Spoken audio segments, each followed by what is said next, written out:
looking at intelligence. This is spiritual intelligence.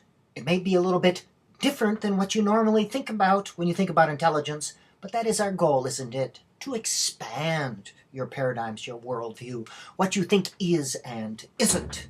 Howard Gardner, guy, multiple intelligence, he did consider a ninth intelligence. He called it existential intelligence. This is somewhat related to spiritual intelligence, but he thought existential intelligence was related to issues that dealt with the nature of existence and ultimate issues. He ultimately felt it didn't meet the requirements of his other intelligences, so he dropped that ninth intelligence.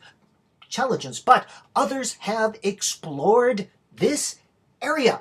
Here are 4 of them, and you can stop if you want right here. I will be citing 3 of them in the stuff that comes. Sisk and Torrance. If you recognize that name, E. Paul Torrance, he's very famous in the world of creativity and creativity research. The ability to use a multi-sensory approach to problem solving and the ability to listen to your own voice. Note problem solving. Interesting. Problem solving. That word comes up a lot in definitions of intelligence.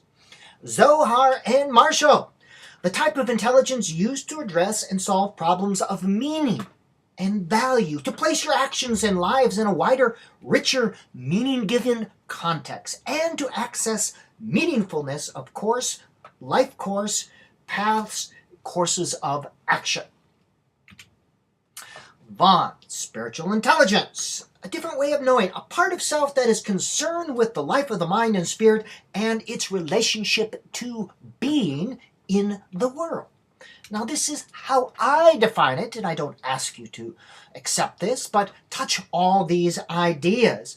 The ability to become tuned to and use multiple dimensions of self, not just the cognitive dimension, to perceive and experience the seamless connection between self, others, and the universe. This is related to quantum physics, kind of the idea of implicate and explicate reality. It is something apart from organized religion. It contains some or all of the following 5 components.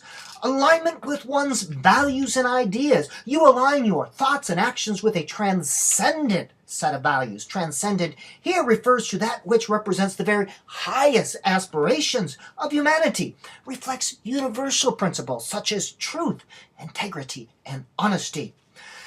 Perceive connections to the greater whole. Sense a part that is connected to this self beyond all things, the ground of all being. As I said, quantum physics, physicists call this explicate reality. You see yourself as a human being in the context of all humanity. You see yourself as one living being in the context of all of life.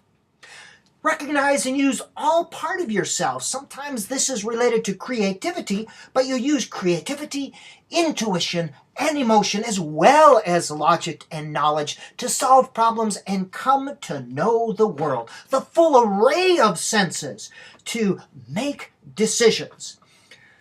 Use trans-logical thinking to solve problems, create products, and performances.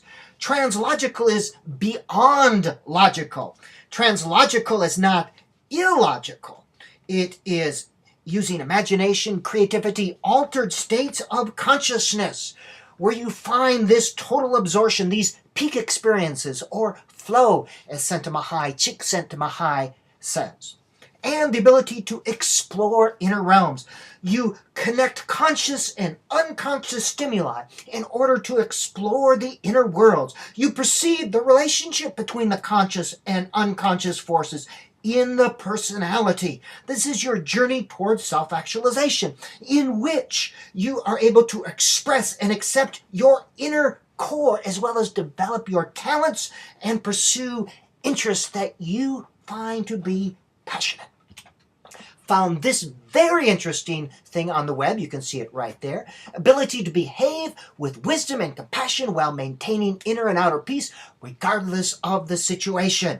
And at this website, you will see 4 quadrants of spiritual intelligence described. You can stop this if you want to read them. There's the website. I would recommend it. Very interesting. Why do I mention this? There are dimensions of the human experience that cannot be measured and quantified. As a teacher, I want, it's all about me, you to know and understand the full dimensions of being human, not just this jelly brain measurable stuff.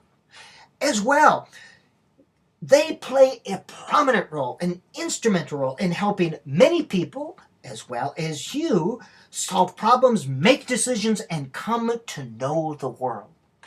3, if you want to truly understand other people, a study of humans and human learning should take into account all dimensions of the human experience, which is for many people this spiritual dimension. And number 4, you, the teacher, are the greatest variable in determining the quality of education that your students will receive. This is all a part of helping you understand yourself and prepare yourself. As a teacher and a human, an investment in yourself is the greatest investment you can make. Spiritual intelligence, an idea to think about.